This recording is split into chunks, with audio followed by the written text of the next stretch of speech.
आज आम्ही निघालो होतो थोडीशी शॉपिंग करण्यासाठी आणि तसेच व्हिडिओच्या थंबनेलप्रमाणे साईबाबांच्या दर्शनासाठी मी तुम्हाला गुजरातमधील साईबाबांचं मंदिर दाखवणार आहे. तो व्हिडिओ शेवटपर्यंत नक्की बघा. तर रोडमध्ये आम्हाला हे देवींचं दिसल्या मूर्त्या. महाराष्ट्रात गणपतीनंतर देवी बसतात, पण गुजरातमध्ये श्रावणाच्या पहिल्या दिवशीच देवी बसतात. मी इथं सर्वजण देवी घेण्यासाठी मार्केटमध्ये आले होते, म्हणून म्हटलं तुम्हाला सर्वांना दाखवावं इथली संस्कृती. आपल्याकडे कसं गणपती बसल्यानंतर गौरी किंवा देवी बसतात, पण इकडं श्रावणाच्या पहिल्या दिवशीच म्हणजे आजपासूनच देवी पूजन चालू झाले. तुम्हाला कशी वाटल्या कमेंट करून नक्की सांगा. मग थोडी खरेदी करण्यासाठी गेलो होतो. मला एक दोरी पाहिजे होती, मी सापडत होते दोरी.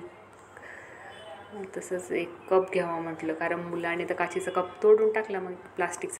मग मॉलमध्ये आल्यावर बाहेर पिशव्या ठेवल्या आणि टोकन घेतलं. इथं बॉटल नेऊ देतात, पण त्यांना स्टिकर लावावं लागतं. मग बॉटलला स्टिकर लावून घेतलं आणि आत आलो. तर आत गेल्या अगोदर बेकरी प्रोडक्टचीच लाईन असते. सगळीकडं जिकडं बघावं तिकडं बेकरी प्रोडक्ट, बिस्किट, खाऱ्या, सगळं लहान मुलांचं आकर्षण. आता तर मोठ्यांचंही झालं ना. मी व्हिडिओ काढत होते म्हणून ते माझ्याकडे बघून स्माईल देत होते.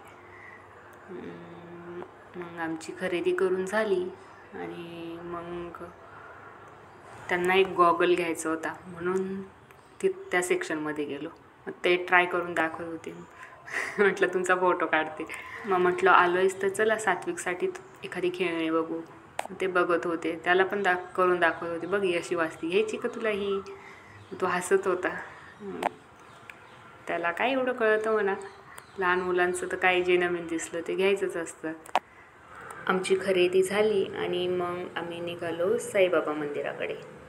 हे आहे इथले साईबाबा मंदिर. हा आहे इथला बाहेरचा परिसर. खूप अशी हिरवीगार झाडी, सुंदर परिसर आहे आणि इथं आल्यावर खूप छान वाटतं. खूप मोकळा स्पेस आणि स्वच्छ जागा, पण अजिबात केरकचरा कुठंही नसतो. आणि सात्विकही मनसोक्त खेळतो. स्वच्छ जागा असते, मग त्याच्याकडे लक्ष द्यायचं एवढं काही नसतं. त्याचं तो खेळत असतो. मग आम्ही आलो होतो आरतीच्या वेळेला, तर अजून टाईम होता, म्हणून म्हटलं थोड्या वेळ बघू. मग मी तुम्हाला थोडंसं व्हिडिओ शूट करून ठेवते तुम्हाला दाखवण्यासाठी. मग मी व्हिडिओ काढत होते.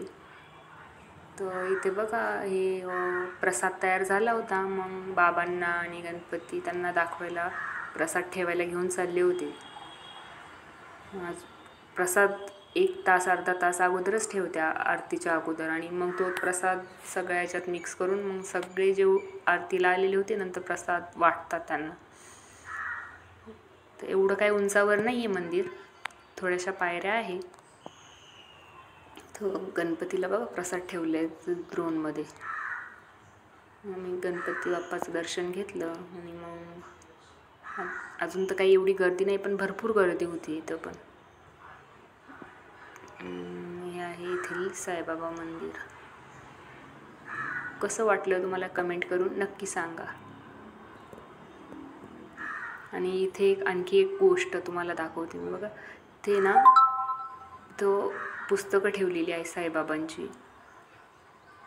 इथे लोक गुजराती म्हणून सगळे गुजराती लँग्वेजमध्येच आहे. तर CD DVD ज्याला जे पाहिजे ते वाचायचं, घ्यायचं आणि ठेवून द्यायचं. इथे साईडनी मस्त हिरवीगार झाडी, गुलाबाला मस्त लाल लाल कलरची गुलाबाची फुलं उमललेली होती. मोगराही होता व्हाईट कलरचा. आरतीची वेळ जवळच आली होती, म्हटलं तोपर्यंत शांत मग आरती केली. बघा यापेक्षाही भरपूर गर्दी असते इथे. इथल्या मंदिरात आल्यावर असं अजिबात वाटत नाही की आपण गुजरातमध्ये, असं वाटतं आपण महाराष्ट्रात. कारण इथली जी साईबाबांची आरती आहे ही मराठीत होते आणि मराठीत आरती झाल्यामुळे असं वाटतं की आपण महाराष्ट्रातच आहे. इतकं छान वातावरण होऊन जातं ना पूर्ण. मला तर असं वाटतं मी शिर्डीतच आहे, शिर्डीच्या मंदिरात साईबाबांची आरती करते. खूप छान वाटतं.